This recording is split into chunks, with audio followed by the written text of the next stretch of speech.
Okay, cheating in video games. Let's talk about it. This is something that I get asked about fairly routinely, and I'm using Bizhawk, which is an emulator that emulates multiple platforms.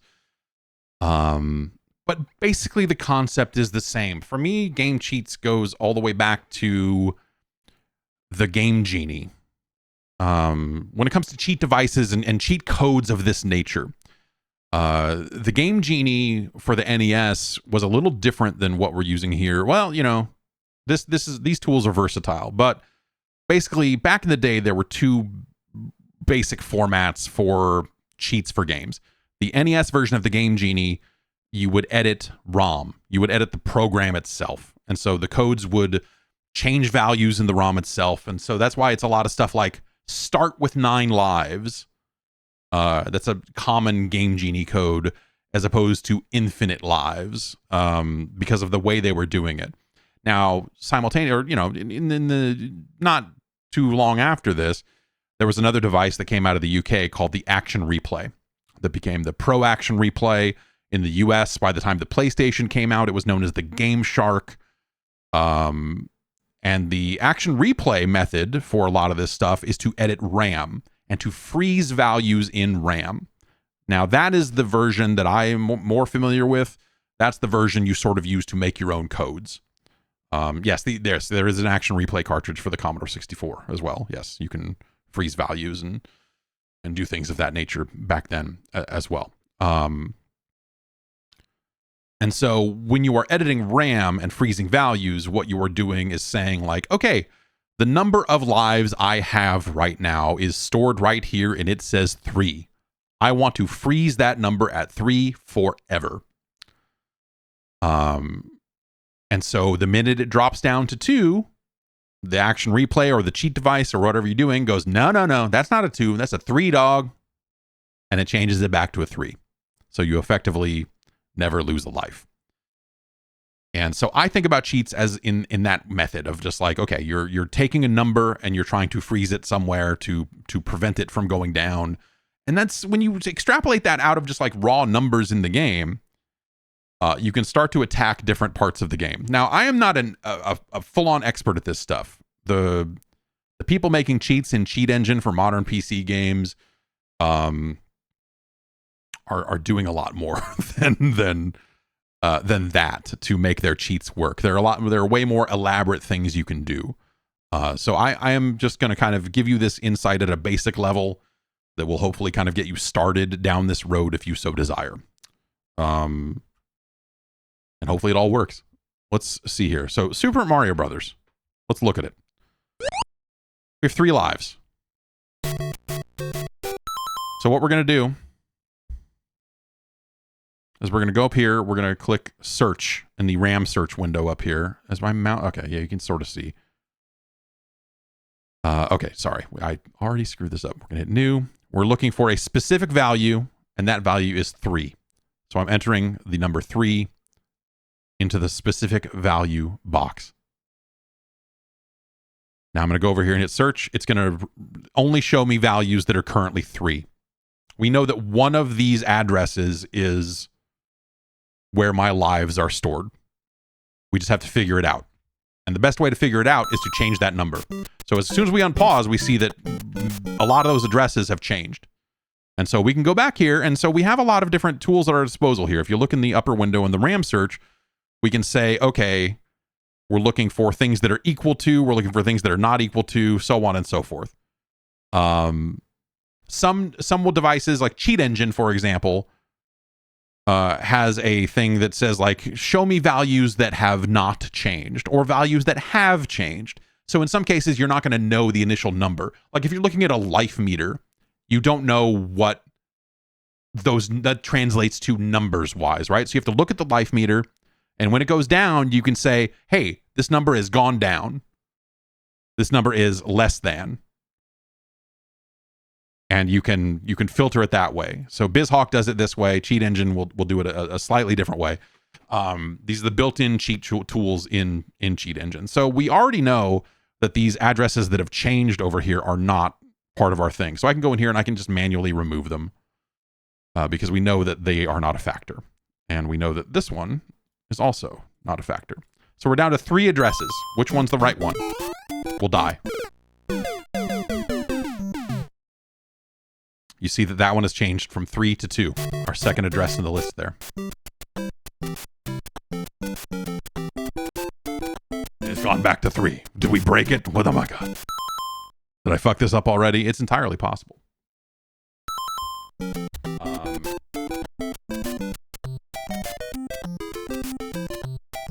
Yeah, we fucked it. Okay, let's start over. We're going to start over. We're going to look for a value of 2.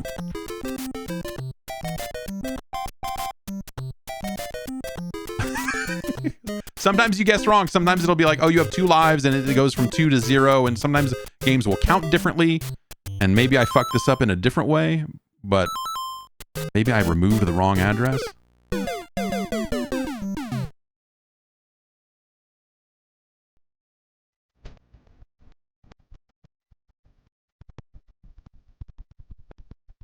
This is fucking with me now. This is hilarious. Like, this should be like the easiest thing in the world to do. Oh boy.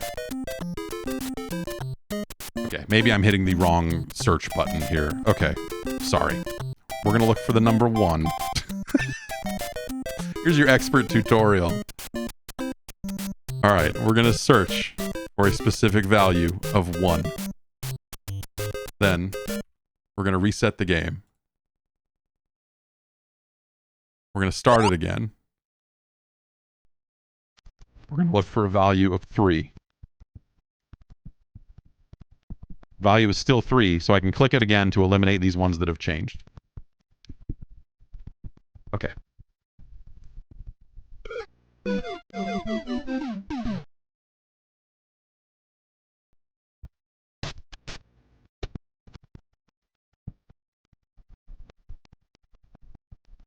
This is just downright embarrassing, man.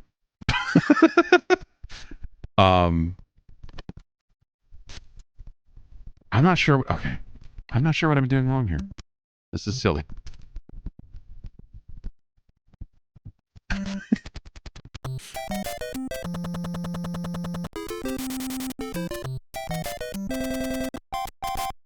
Okay.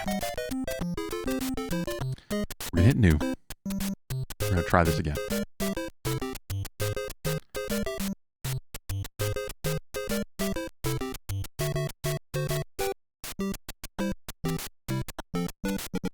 And you can look for different types of numbers here. So if you know it's going to be a 2-byte number, I don't think this is.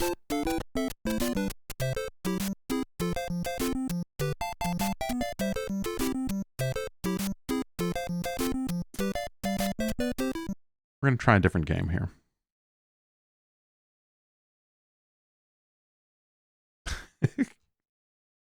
This is part of the fun. And honestly, the Bizhawk one is cool.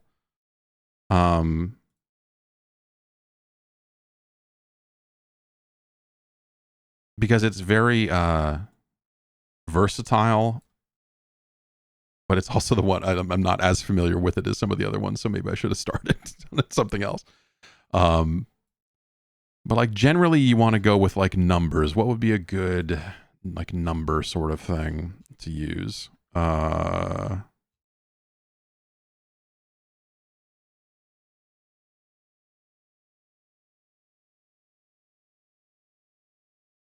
try Mario 3. See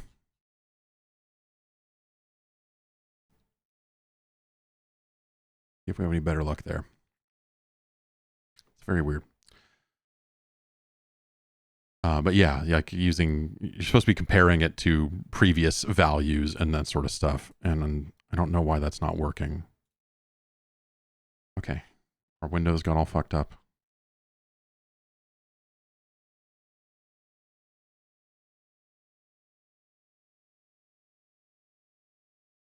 We'll fix those.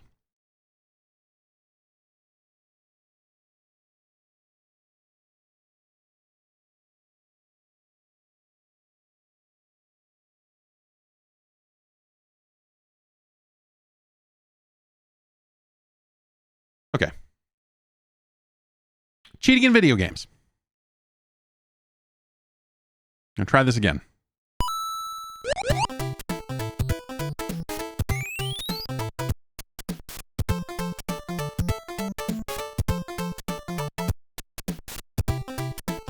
wonder if I'd have better luck in a different... Yeah. So in this situation, we see M is 4. Let's try searching for 4. It could be 5. I didn't know you started with more lives in this game.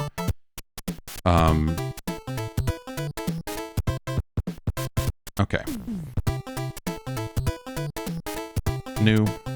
Search for a specific value. 4. Search. Now let's go lose a life and see what happens.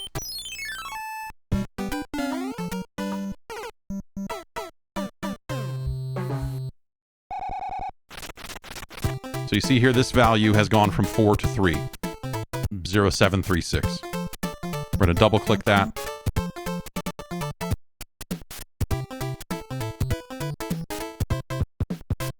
And we're going to go down here to our new cheat window and type in infinite lives, because that's what we think we got. We'll just manually type this in. There are ways to copy this data easily from one to the next. And we will set this value to 9 so that we know that it's there. And as you see, the number in the game has changed to 9. We can then, if you want it to be 5, you can change it to 5.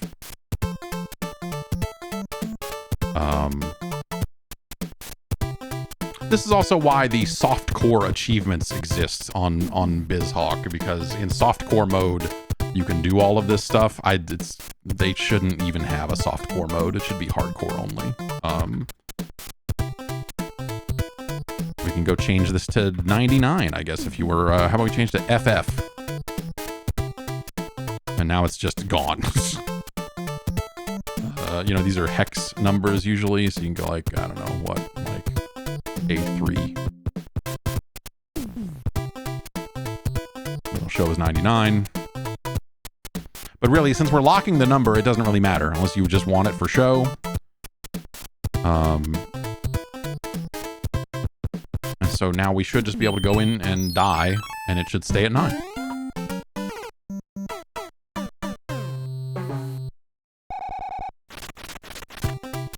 That's really it.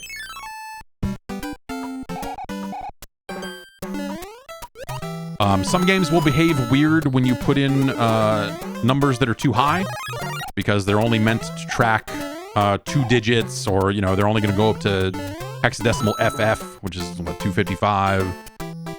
And so now we're playing this game with infinite lives. You could also do stuff like, okay,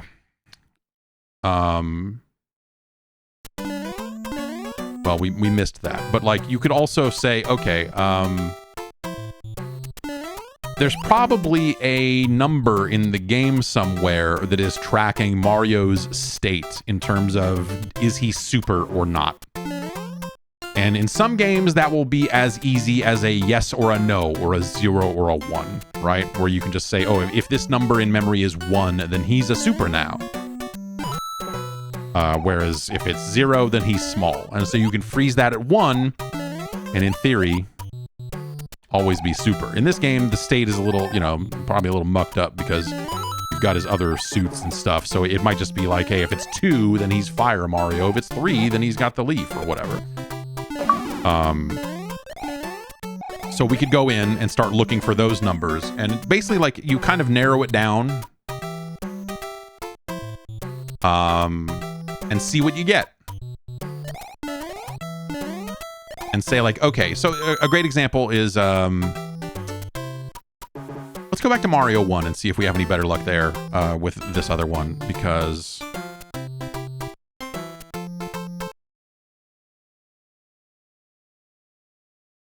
what I want to do is try to figure out what happens if you freeze it.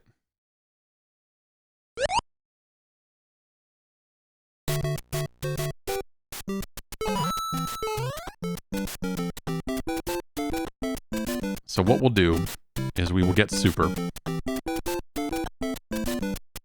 Well, I'm trying to think how I'll do this with Bizhawk's tools specifically. So, because I'm looking for an unknown value. Cheat engine is a little bit better when it comes to unknown, or it's a little more straightforward when it comes to unknown value. So you would use the equal to or not equal to when it comes to your previous searches. So we want a new search. Changed and unchanged. Like the verbiage in Bizhawk is just different from what I'm used to. But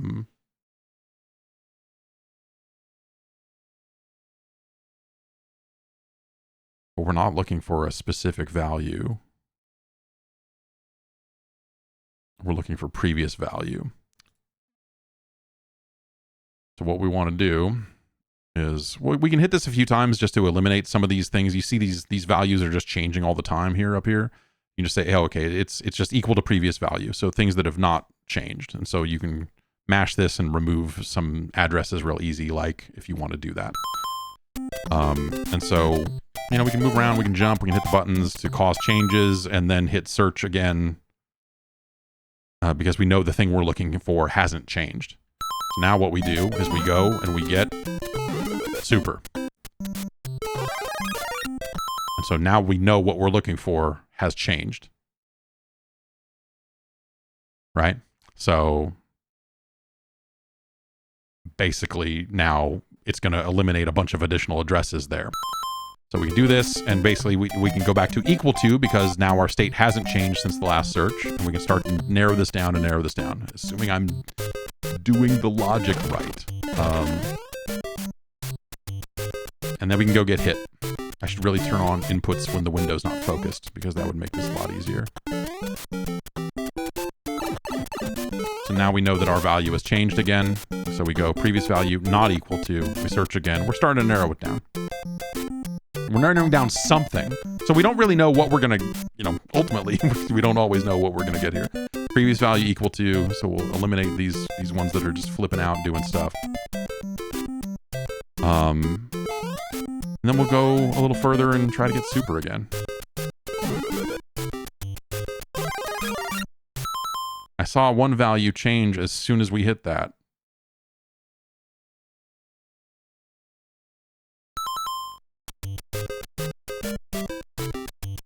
Here's a value that changes when we duck. So you could lock it and say, make it so he's always ducking. It's 0 when he's standing up. It's 2 when he's ducking.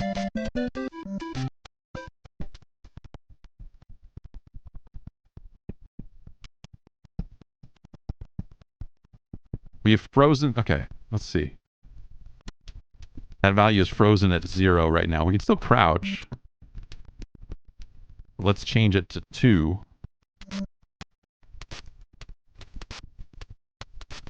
Okay, that didn't do anything. All right, let's remove this and see if it goes back to... Okay, so yeah, that's still... Okay. Our values have not changed because we're still super, so we can narrow it down a little bit further here. I think it is that bottom one. Let's go get hit again. Yeah, I think it's that bottom one.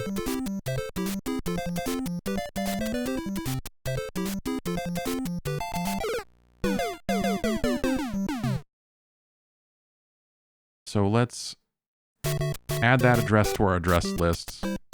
And right now it's locked at 0, which seems to be small. Is there any more? Do we need to reset? Let's just reset real quick here.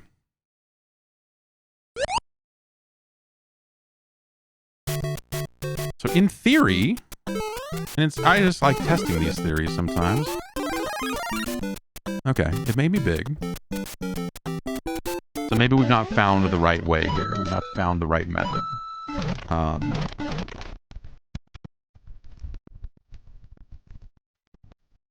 You know, sometimes you'll have like multiple addresses will sort of govern these sorts of things. So let's poke 0 into that address. That didn't change anything. Let's poke 2 into that address. Actually, we can't poke 2 into it because it's frozen, so let's... There. So now you see, because I've changed it to 2, we are Fiery Mario. Even though...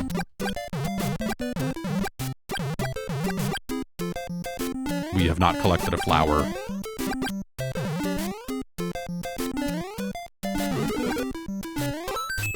And I may still take damage here. Okay, no. I thought maybe it would be, so that only worked there for that quick bit there. But if I toggle this back and forth, yeah.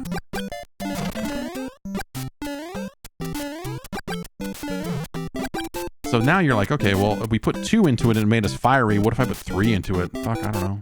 Gonna break something else? Maybe not. Maybe nothing happens.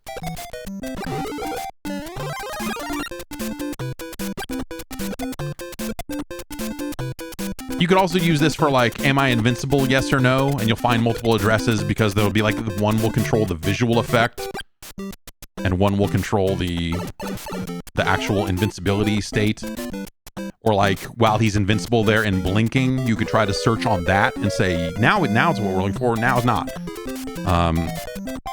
Let's put 2 back into this value.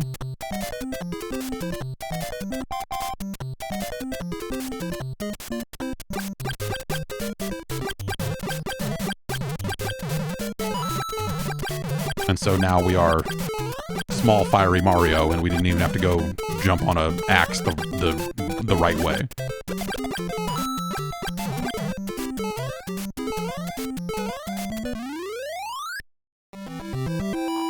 So really the way to think about it is try to think about it as everything is a number, and I'm very much simplifying. So now we're, because of the weird thing, and because it's redrawing Mario after the screen goes black, it's giving us small fiery colored Mario.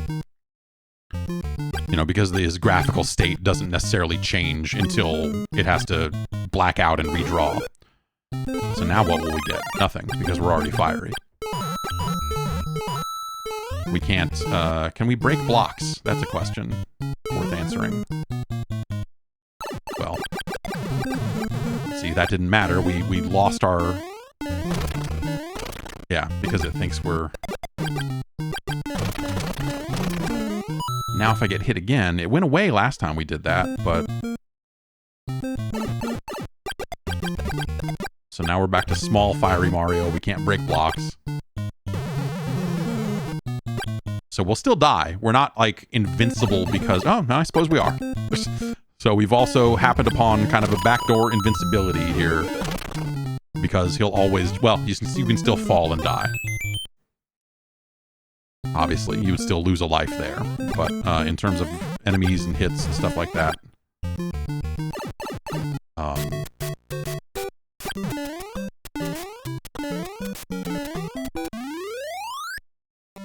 So those are the basics of cheating, ultimately, when it comes down to this level of game, this complexity of game, and even a lot of modern games kind of stick to this basic concept of think about a number in a game, and can you freeze that number? Sometimes that number is how many lives you have. Sometimes it's, let's see if we can do it with like a meter. Let's do... let's move to the SNES, how about? Let's see if we can figure this out. And try it. We'll see how it goes.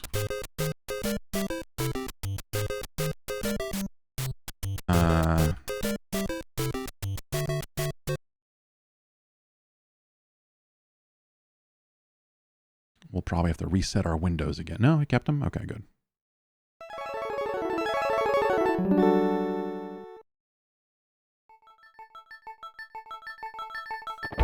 Okay, so we'll hit the new button here a few times.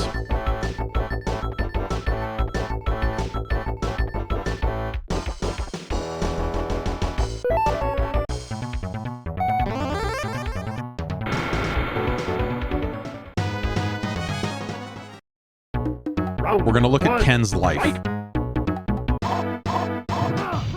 And so our previous value is equal to that. We'll start there. It's unchanged, is what we're saying here.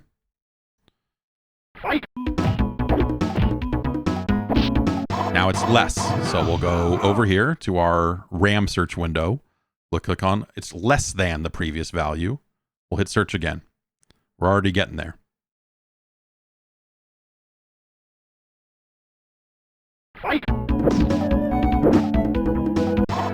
It should be equal to the previous value because we haven't taken any damage since then. But that can't be right.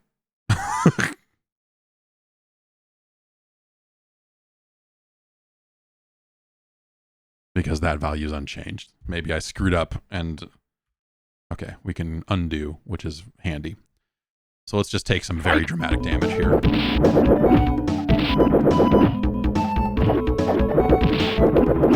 Yeah, these are not the right numbers. We're not tracking the right numbers here. We failed to find it. So we'll start over. We'll try it again.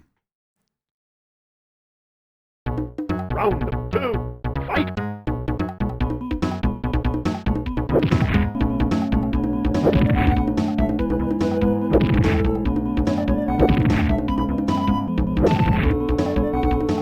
There you go. You see that number dipping every time we get it. Yeah, it might not be a 1 byte value. So sometimes if you're looking for higher numbers or different numbers, like sometimes it's a different size and those sorts of things, the more complicated, the higher you advance in generations, suddenly you start dealing with different types of numbers and all of that. So that can be a sort of thing as well that you have to contend with. So you see, it just filled up his life right before the fight loaded. So we can just take this value and freeze the address, which will then add it down here to our cheat list. We can just write in infinite life P1 for what we assume that is. It's active. Also, it seems like this is preventing me from getting into any kind of stun state, which is kind of cool.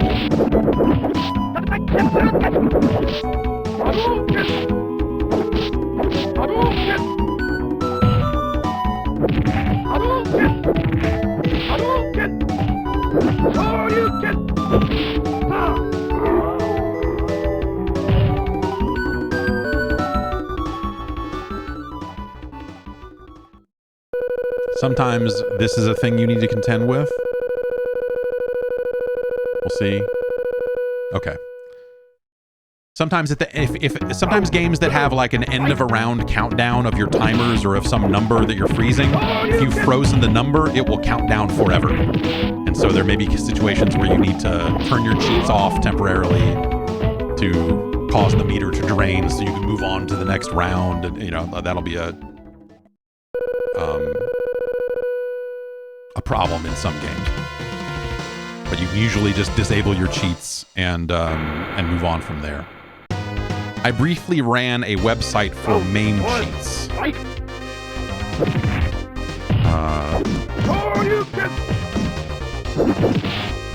But someone else was already doing that better, and I believe that same person is still running the official MAME cheat site.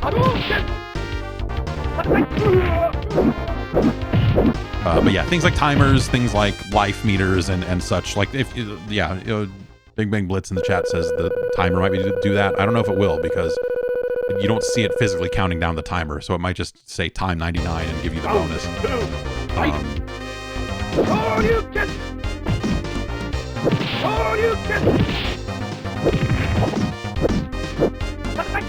So there are a lot of ways, like other things I would think to try here that may or may not work, that are more than just freezing numbers, are like,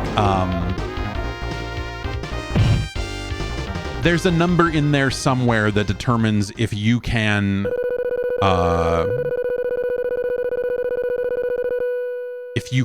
do a special move or not. Basically, like, does the game think you're on the ground? And if you tell it, yes, we're always on the ground, then it should let you then throw fireballs in the air. But that's going to be, you know, there'll be probably a handful of different numbers that might apply like that.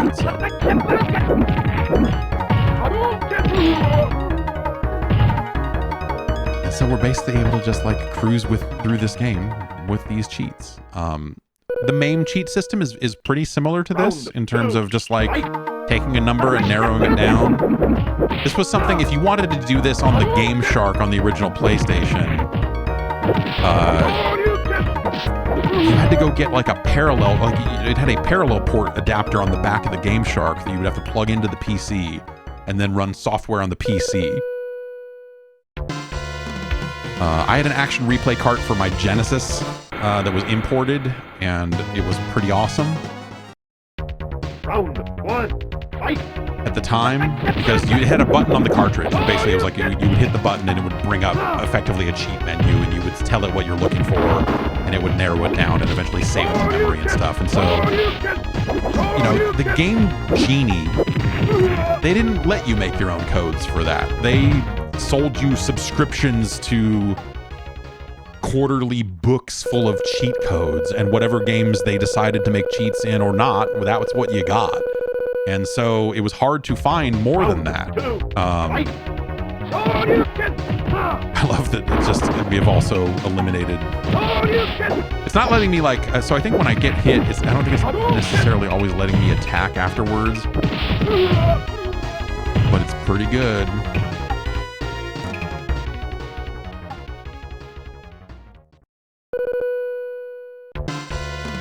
And that's the basics of how this stuff works. It's not hard, even though I've managed to screw it up a few times along the way.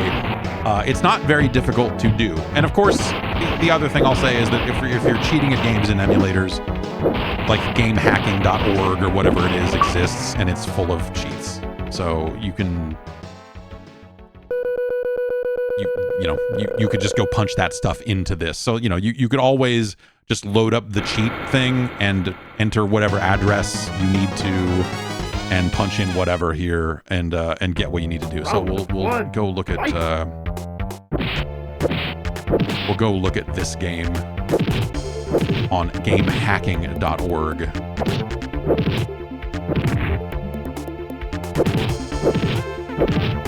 And see what else we can find for it, and I'll just show you how to enter that in here. Let's see, search for the word mid-air. Is that what we're looking for? Mid-air? Special move codes.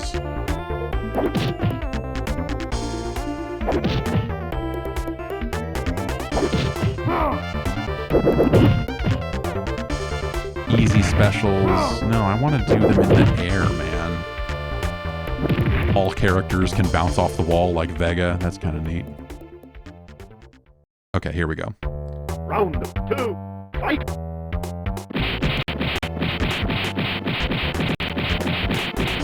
Just keep punching, man.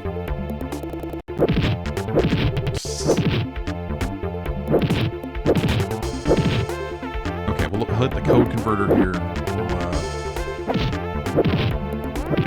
Because the codes on this site are not always the same. So you see that on the cheat code thing, there's a little button called code converter. You can punch that and it'll let you punch in codes of different. Okay, maybe we just need to put this in. It'll be fine. OCB2. So we'll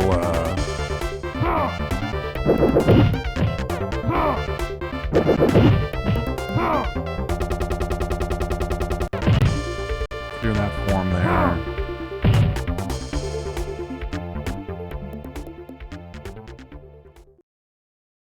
Mid-air moves. That address 0, and we will hit add. Okay, so that's not a RAM address, so that must be. Is that a ROM address?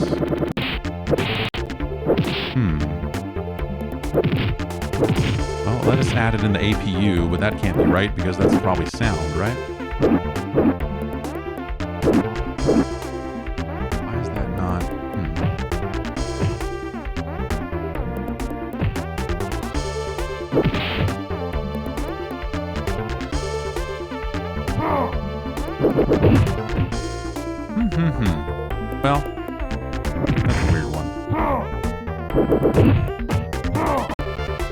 But you can play around with that stuff.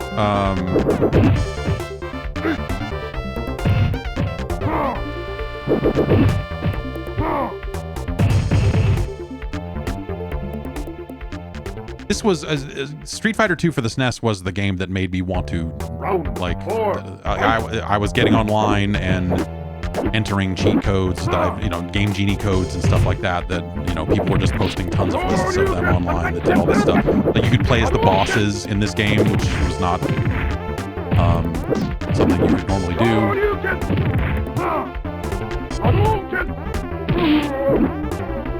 You could do moves in the air, all kinds of cool stuff. And I'm looking at this list now, and it's like, this stuff is...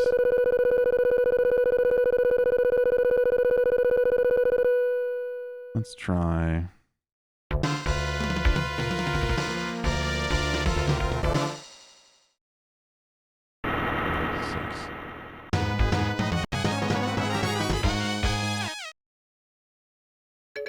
Round 1, fight!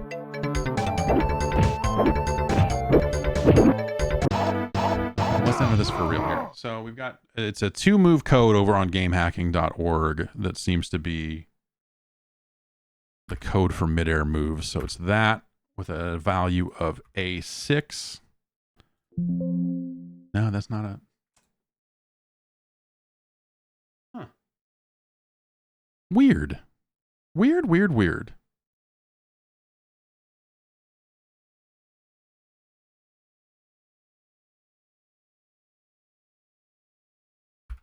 Let's try this one because this will be real dumb if it works. No, it's not.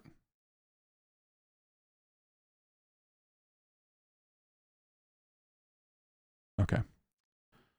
Maybe that was our problem. We were set to hex instead of unsigned. Fight! If we reset the game, it'll take effect. Let's try that one time here before we...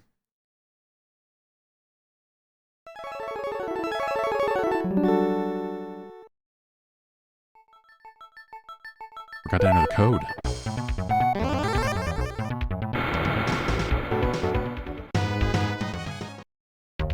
Round 1, fight! That did not do it.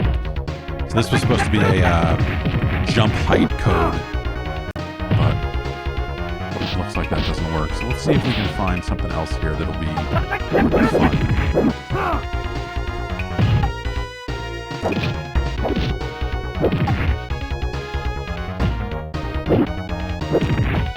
All buttons are punches. That's not fun.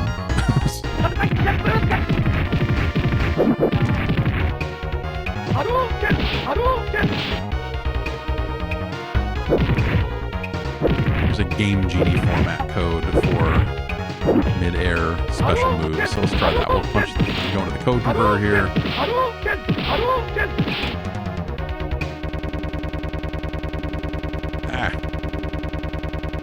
Oh, it does not support Game Genie for the SNES, so that's a Bizhawk limitation there, I guess. Okay. Weird.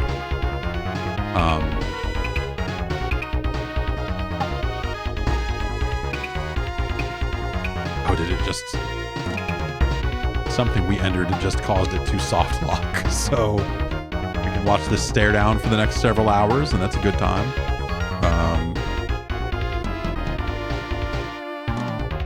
So now, if you take this approach, and so this is something you can do in modern games as well.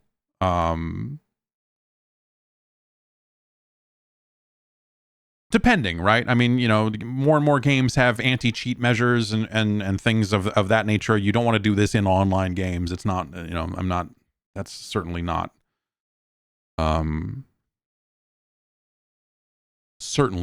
what you should do. But, we can have a little fun here.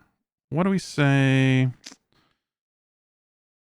Let's do this. This is a numbers-based game. So we're going to launch Cheat Engine here.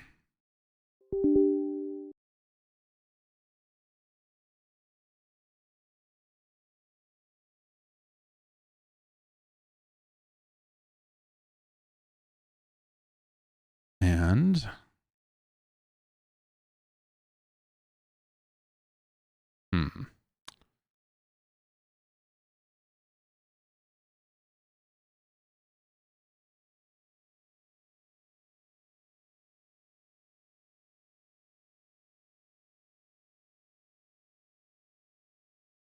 why is this not showing up?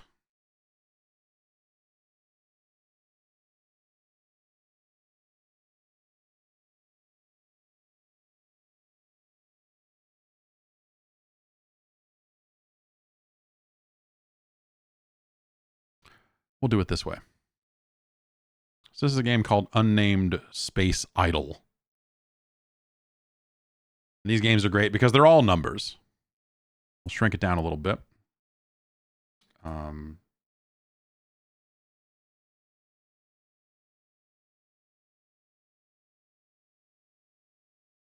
then we will try to capture the cheat engine window so I can show you that stuff as well.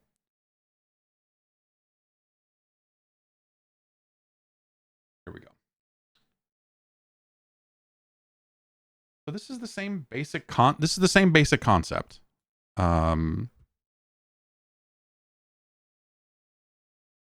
Though these games can be a lot more complicated. So I happen to know from looking online or just trial and error that the values we're looking for in this game are doubles. What does double mean? I don't have a good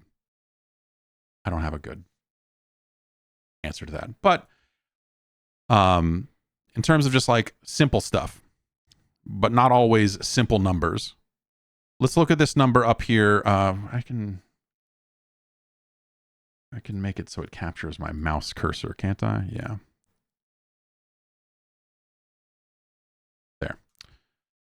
This number up here, our salvage number, 2.73 E95. Big old clunky exponential number. What a mess. It's also our main currency for buying upgrades.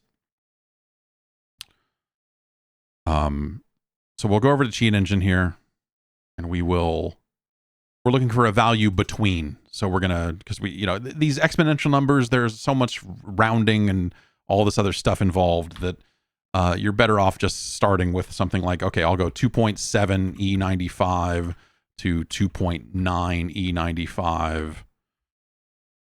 That's still valid, so we'll hit scan. It will return a bunch of numbers. And so we have 276 memory range, potential memory things here. It's still in that range. So we're going to hit scan again just to weed out any ones that we don't really have. And then we're going to go over to increased value. We're going to just go to increased value and not increased value by, because that expects you to know the number. And we don't know the number. We just know it's going up. And we're going to wait a little bit here for that to go to, like, let's say 2. Yeah, there we go. We know it's gone up. So we can hit it. And that's probably our number. We can double click that to add it to this list down below. As we see, it is changing. That seems to be changing in league with what our game is showing on the screen. And so let's just go change that E95 to an E99. It won't stay there because it's going to be automatically spent for upgrades. But as you can see, I was able to change it to E99, and then some of that currency was spent, and now it has gone down to 97. We can check this box here to freeze it at a number if we want, and then we can just play around. We can go E100. You can go and change this to 9E100. I happen to know from this particular game and spending some time with it that if you raise these numbers too quickly, sometimes it will crash. So I tend to go, and let's change it to E20 or E9E120. We're getting it up there. And then you can see, if we go to these other tabs where this currency is being spent, you see that we've purchased all the upgrades, and you can buy more of them and all of that sort of stuff. And so we can go in here and we can set it to E150, make that number even bigger. And it will spend the money on laser cannon upgrades and damage upgrades. And you see my shield strength down here has gotten stronger. And so now we should be able to move forward.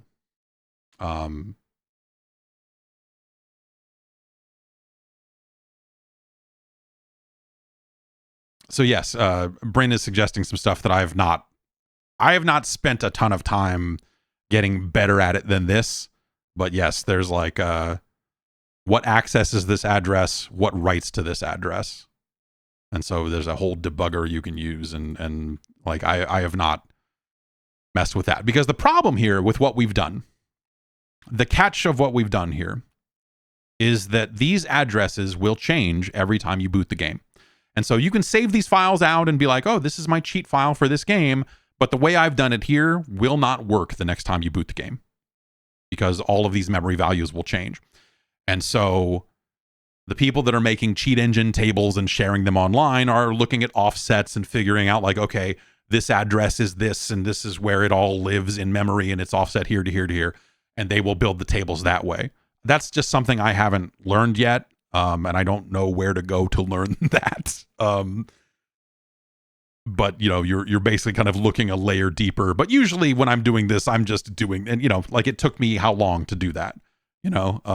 So it's usually it's not that big of a deal. There is a tutorial built into Cheat Engine that I'm trying to remember if I ever did go all the way through it. I must not have, because there's, you know, stuff that I clearly don't remember.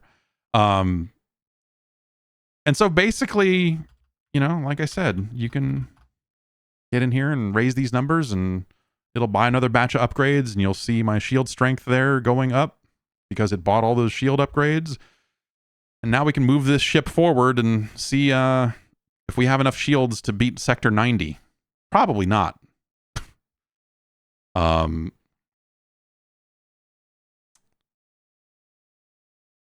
But yeah, the next step for this, for me at least, is like learning how to make these persistent and make memory offsets that you can save out to a file and will work every time. And people have come up with, like, there are very elaborate cheat engine tables that will have like buttons that toggle the cheats and all this. Like, people are writing scripts at this point.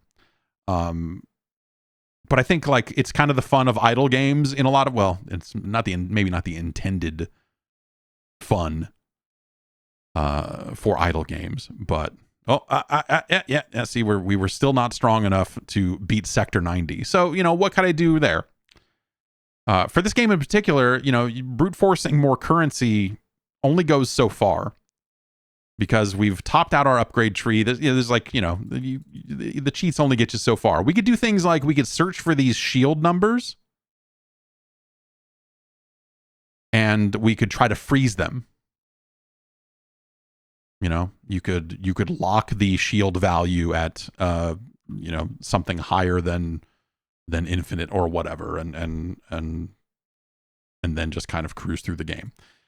Eventually you hit a point where you're not doing enough damage, and so you'll have to then cheat your damage numbers and so on and so forth. But, you know, every game's going to be different that way. But I recommend, like, you know, if you grab Cheat Engine and want to figure out just this basic level of this, idle games are perfect for that, because idle games are full of numbers, and you'll see situations where it can go wrong too. So this game will crash if you cheat crazy in it sometimes, and that's fun in its own weird way.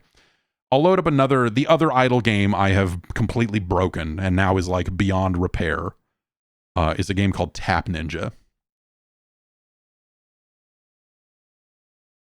And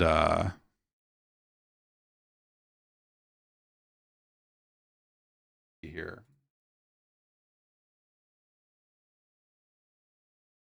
Tap Ninja. You run, you cut dudes, you buy upgrades, you spend money on upgrades. There's a quest system. There are dailies to complete, and so on and so forth. You also have these animal companions, as an example here. Or actually, you know what? You have a prestige currency that you earn every time you reset. And, you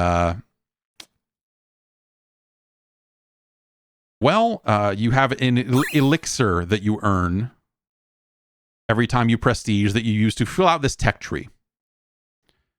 Now, if you're looking at this number on the left here, you see that I have a negative, and then a whole bunch of, what is that? That's hundreds of thousands, that's millions. I have negative, 218 billion elixir, which is fine because I have completely filled the tech tree. I don't need the elixir anymore. It doesn't really matter. We already have it all. But somewhere in the background, like when I was raising my elixir number, somewhere in the background was some other process keeping track of how much I honestly had.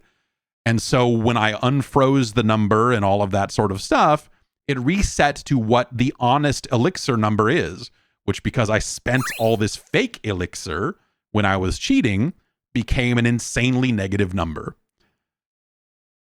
Who cares? Because I filled out the tech tree, like most of the places you would need to spend the elixir. Like, I've done what I need to do here in terms of filthing up this game beyond repair. Pets the same way.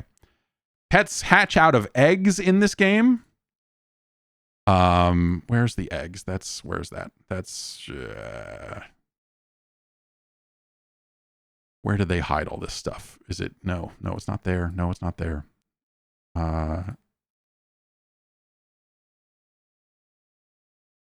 Summoning. There it is. Duh.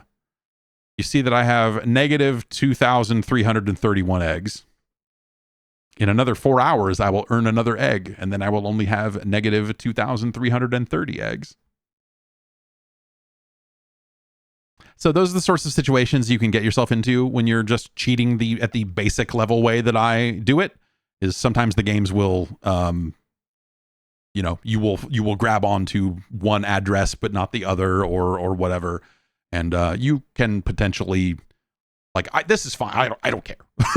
Like, this is the way I cheated. I will never need another egg again because I unlocked maximum level with all the pets, and who cares? Also, I don't really care about these idle games all that much. This is just fun to do as a goof.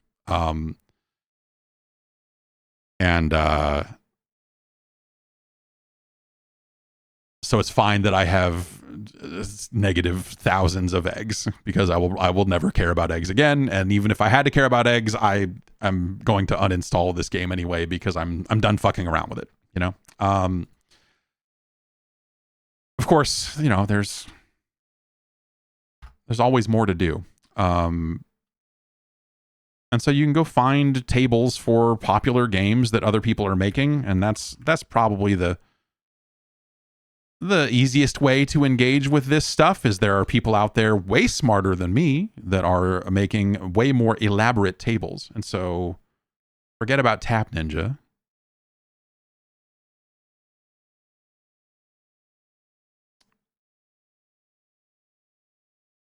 And instead we'll think about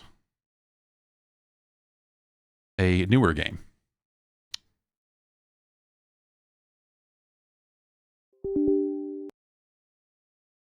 Oh, I don't know why that opened another instance of Cheat Engine, but we don't need them both. We'll just, okay, there we go.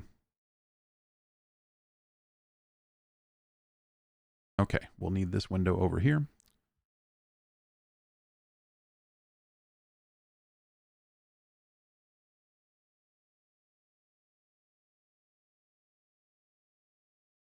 We'll fire up this. Hang on.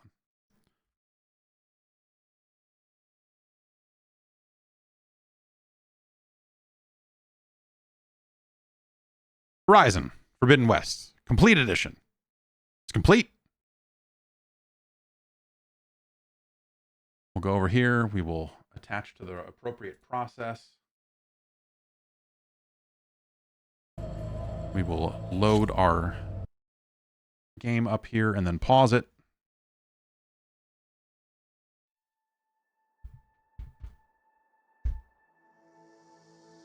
I am still in the tutorial in this. I have not had a ton of time to spend with it.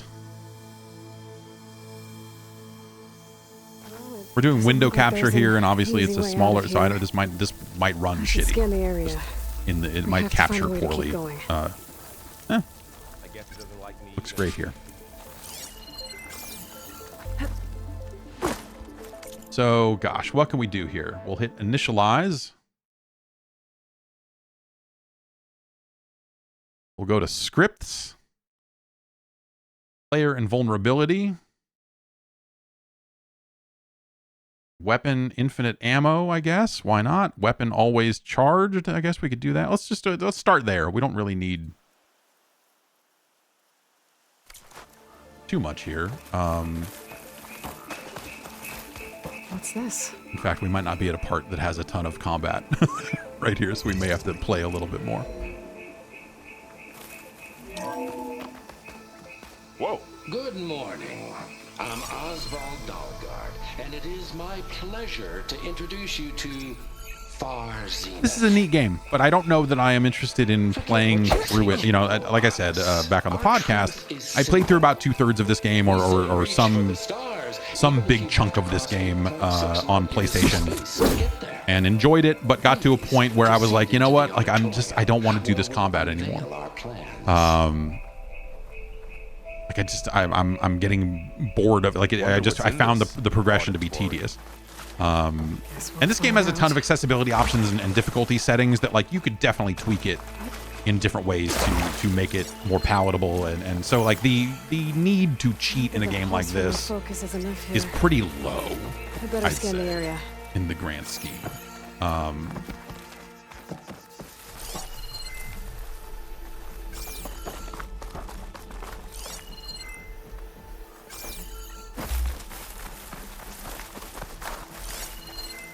What am I supposed to be looking for here?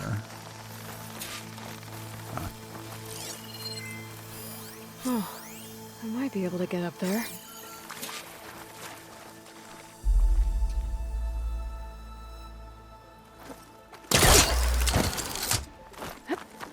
Wow, that worked. That pullcaster's useful. Too bad there's only one.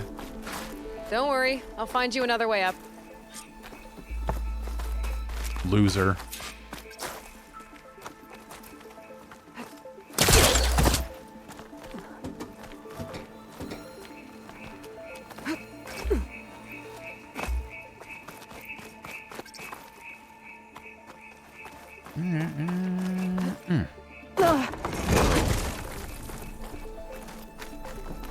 Okay, I gotta drop the ladder for Varl.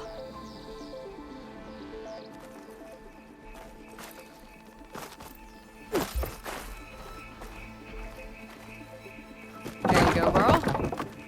Thanks. Let's do something weird. Fly jump. Let's see what that does.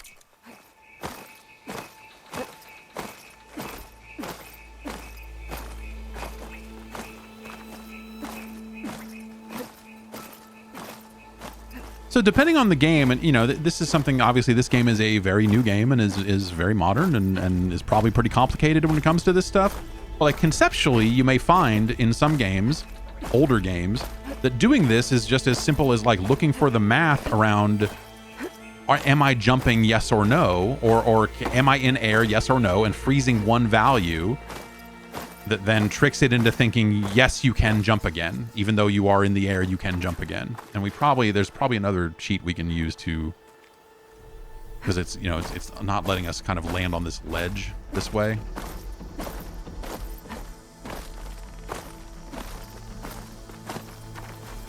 Even though there's a chest over there.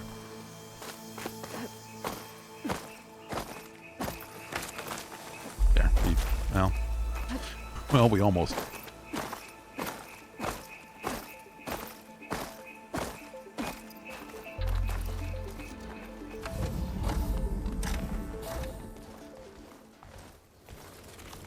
I think that's super fun.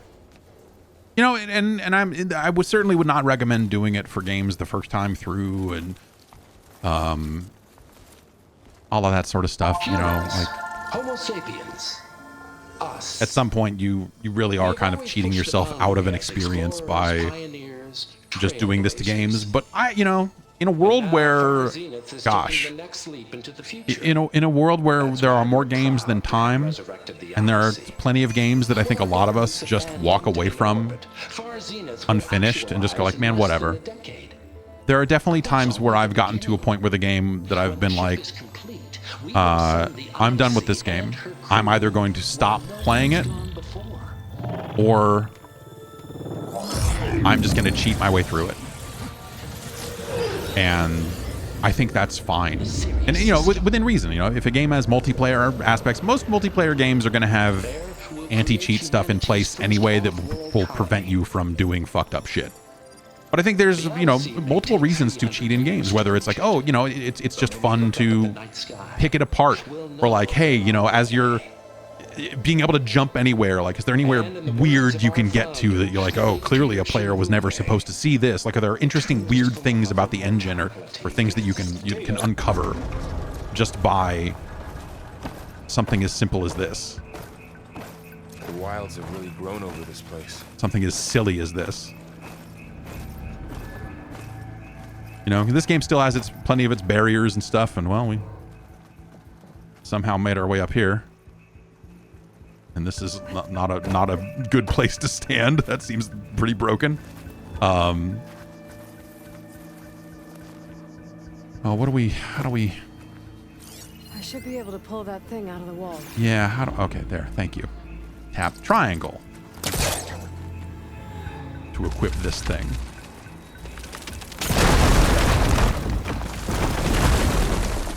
And so, you know, it's a lot of the easiest stuff, or the easiest things that we think about are things like ammo, experience points, and numbers. And so, like, we could probably... Sorry, I'm using the mouse while the game has control of the mouse. That's why it's flipping out like that. So we could really just break this. Game progression, set player level. And that's popping up a different window. I don't know what the max level is here, so I'm just going to type in 30. And I just got 2 Steam achievements for reaching level 20 and then reaching level 30. Whoops. And now I have 44 skill points to spend.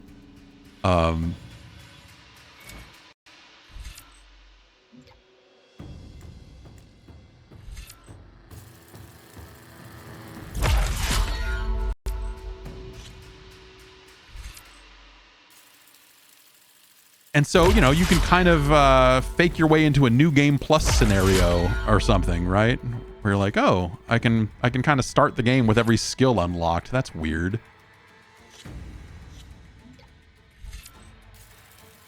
Better healing for a game in which I have infinite life. Like, okay, sure. Stealth attacks do more damage. Like, you could cheat that too.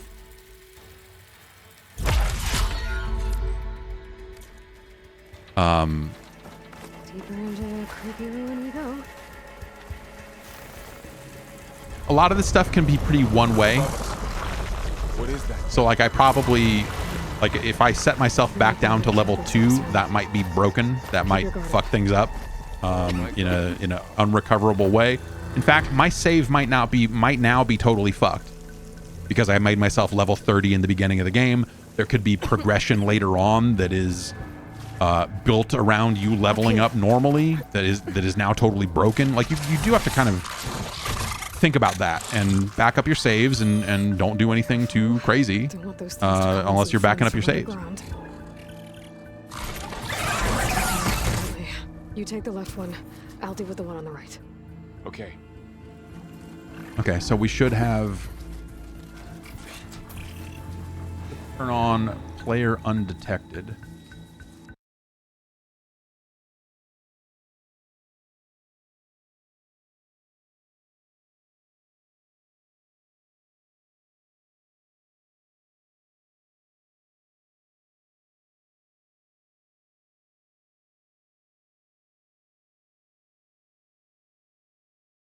And see what happens here with this potential stealth scenario. To take it out with my spear. If this works. I should scan it first. Check its patrol path. In position. Ready when you are.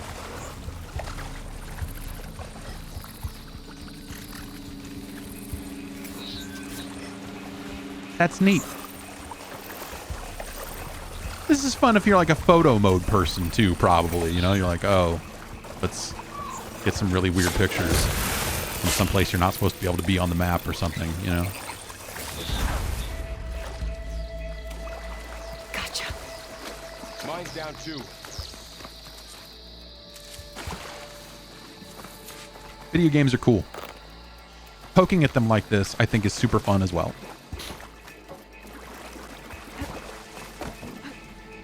More of those machines ahead. Nothing I can't handle.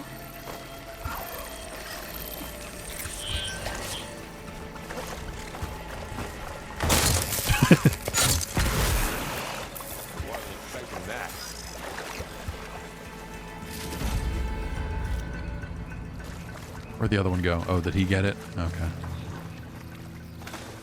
Being able to just like jump over and over again until you're over an enemy and then hit this. And then immediately teleport down into a strike from above is pretty awesome. Got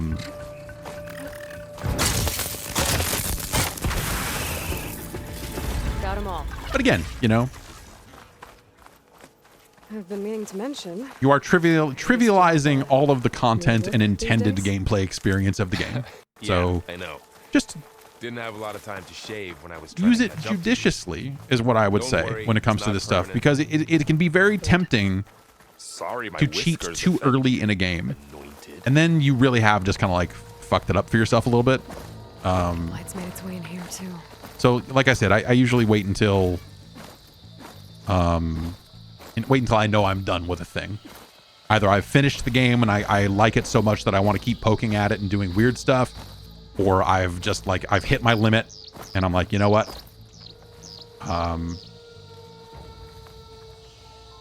Here's an interesting looking area out here.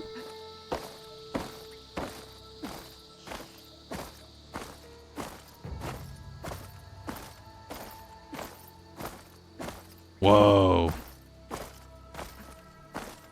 Whoa.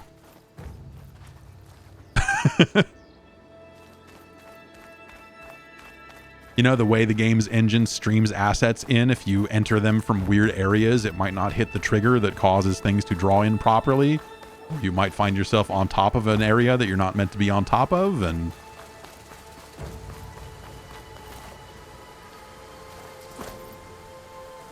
I like that he's following me up here.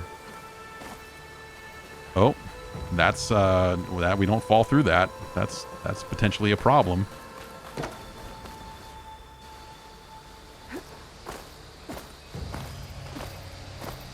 Is it counting that as me falling out of the world?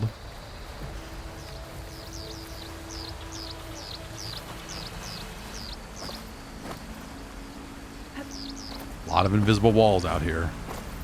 Yeah, does not want to let me back in.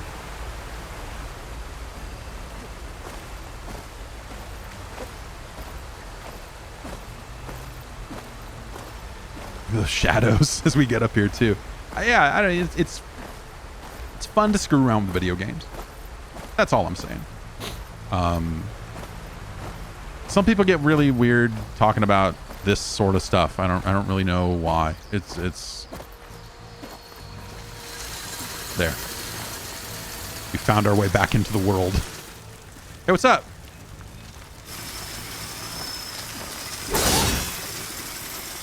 Oh, that didn't even do it. That's awesome.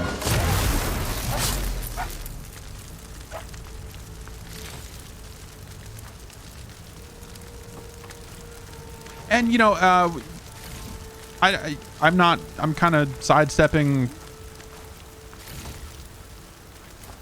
You know, there are cases where, I was talking about this with that shitty mobile idle game I was playing recently, where I basically just gave myself an infinite amount of that game's premium currency. And then was able to spend it on time skips and all this other stuff that normally you would, you know, you would have to pay money for. There's probably some kind of ethical consideration there, if that's a conversation you're interested in having. I recommend you go have it somewhere. But I also think, you know, like it's worth talking about in the context of like what can consumers do with their games and modding their games and all of that, right? Because, you know, you're not going to cheat in an online game and ruin the experience for someone else. That is, I think, pretty clearly fucked.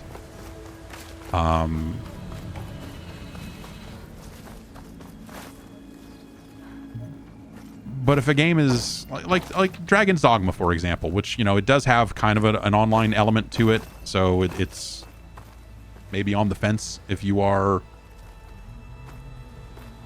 Oh yeah, we're stuck on the other side of this door, huh? Is there anything that is a... I don't see anything for like a no clipping.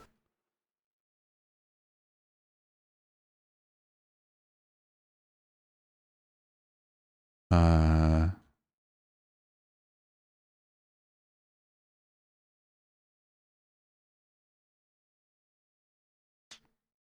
we may have to like work our way back around to the other side of this door in some other strange way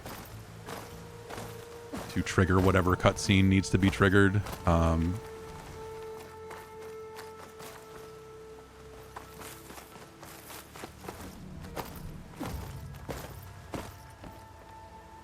That's not a real ceiling there.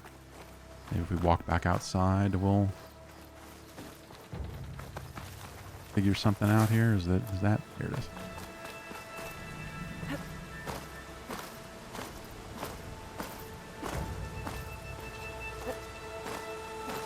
But I feel like, you know, yeah, there's definitely things to be learned about kind of the way some games are made and what you can get away with and can't as a result of some of this stuff. Like, oh, they never intended you to be up here. So there's nothing drawn there or whatever it is, you know?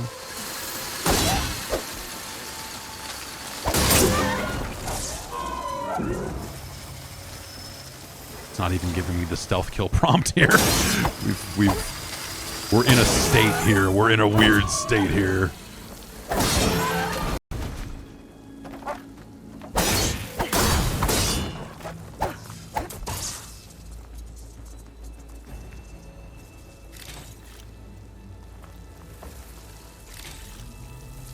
Still can't help but loot everything, even though this is a save I will almost certainly discard. So where we're not seeing the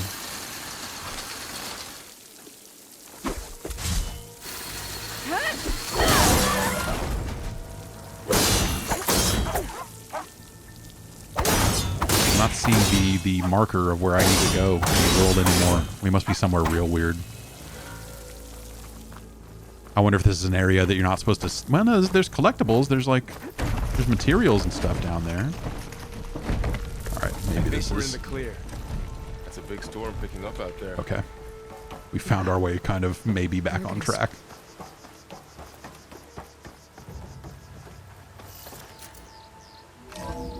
But, you know, you could theoretically use Cheat Engine to... And then this is where I think it does get a little messy.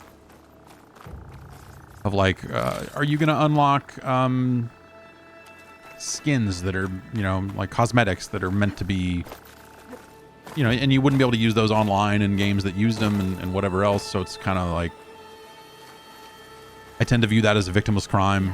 But I guess, anyway, what I was talking about before we kind of got sidetracked there was...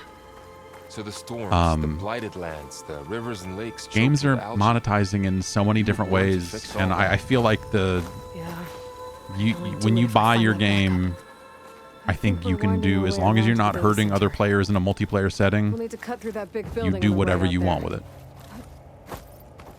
You know, if you want to mod it, if you're a modder, mod it. If you're gonna use cheat codes and do this, like absolutely do it. Absolutely do it. Why wouldn't you do it? Maybe that thing at the table does something. Or at the bare minimum, you know, like I don't think people should feel bad about doing that sort of stuff.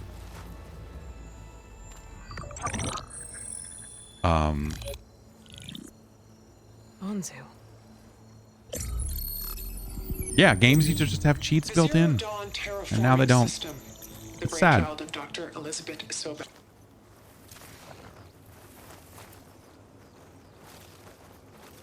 All right, now you're running over to this door. Huh. Look at that. Aloy, over here. I found something you could use. A weapon. Thanks, Varl. We should keep moving. Yes, the recent Contra. Yeah. That's a game that has a cheat code that then you have to purchase with in-game currency out of a store. Which led me to just cheat that currency and unlock all of those things in that store. Because that's crazy. And I'm not going to play enough of that game to ever achieve that level of currency, so fuck it. Down here. Also, I'm also not going to play. You know, if we're being totally serious here, I'm probably not going to play any more of that game. Period. Cheating or otherwise. We're almost back outside. Good. So, okay, now we've honestly found our way to this location. That must be the machine. It's heading in the same direction we're going. Great. Anyway, that's this stuff's cool. The awesome Delvers. You can get Cheat Engine. You can just download it. It's the person who makes it has a Patreon. Stand a chance. And that Patreon, I think, gets you access to an installer that does not have optional adware in it. So, you know, So, keep that Set in this mind when you back go up to as the download it. last hope. That you may have to uncheck some boxes and stuff as All part of these the install places I've been process. these last few You can months. cleanly install it, There were supposed to be more even backups. if you are not a Patreon backer. It's not. But 1,000 It is years not ago, the Gandhi app itself is not attacked full of Pharaoh, purged them all. that. was he part of Far Zenith too? No.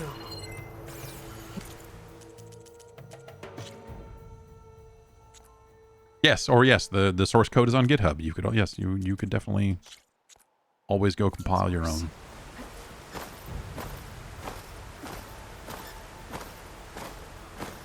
If that is more your speed.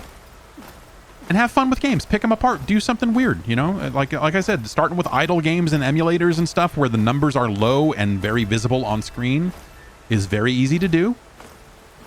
And you just have to think about it as a, you know, not even really a math problem, but at most basic levels, it's a, what is this number? When does this number change?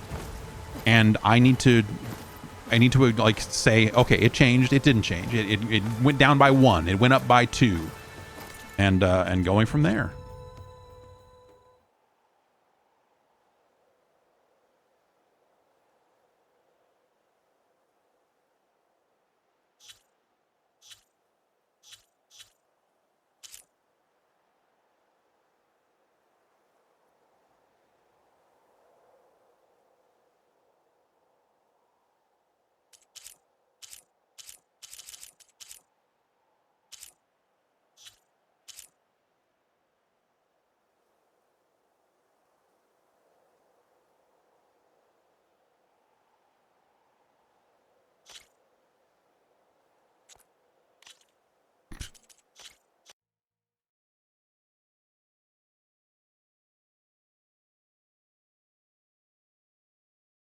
And, you know, you can always find tables for Cheat Engine that other people have made. You know, there are people that are super talented and most popular games, it seems like people do make tables for. Some of these weird esoteric Steam releases, idle games and stuff, like, don't get them, or they do get them and then the game is in early access, and so a year later the game has been patched so much that the cheat table doesn't work anymore because all of those offsets and everything have changed, and so you're left with a thing that doesn't work anymore, and so you're kind of like, oh, okay, well, I guess I'll kind of make my own. Google it up. There are, you know, there's like message boards devoted to it. I'm not really posting in any of those communities or anything like that, but that sort of stuff is out there. And yeah, I don't know. I recommend playing around with it. Like I said, it's really fun to do in emulators, you know, if you just want to cruise through a lot of games, and it's something I'm like avoiding doing in the ranking stuff. You know, it's tempting constantly to just be like, oh, like, let's see the content, let's cheat and just like blast through this game just to see what these later levels look like. But I think that kind of goes against the spirit of ranking those games to do that way. You know, that's we're talking science there. That's would be inappropriate. But I think that's a fun way to just go back and look at games and to refresh yourself sometimes with like the later levels of a game, or just to, like, you know, a game that you never finished as a kid that you're just like, I'm never gonna have time. Like, if I ever play Phantasy Star 2 again, it's a great example. I know there have been re-releases that have kind of balanced the game a little differently, and that might be cool. But if I ever play Phantasy Star 2 again, I will probably play it with infinite HP at a minimum. Infinite HP. And perhaps, you know, TP or whatever, MP. Now I guess it'd be technique points in Phantasy Star.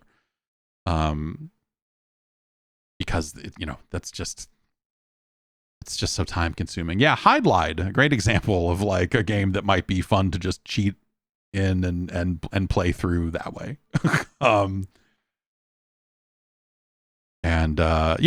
I have played significant portions of Final Fantasy X with like the entire sphere grid filled in. And it's ridiculous how overpowered you get. It's neat to just look at once and go like, wow, that's crazy. I don't know. Have fun with video games, I think, is my overall message there. And it's easy. I know, like at the start of this, I fucked it up like twice, so that's very ridiculous. But looking for numbers in old games is generally a pretty easy thing to do. And so I would start there if that's something that you're interested in doing. Most of these emulators have cheat systems built in. Bizhawk is pretty good. It's just I was a little unfamiliar with some of the verbiage that they use because I'm used to, well, the way Cheat Engine does it. You could theoretically use Cheat Engine on an emulator. I've not had luck making that work though, because there's something, because it's memory inside a memory or whatever. There's probably,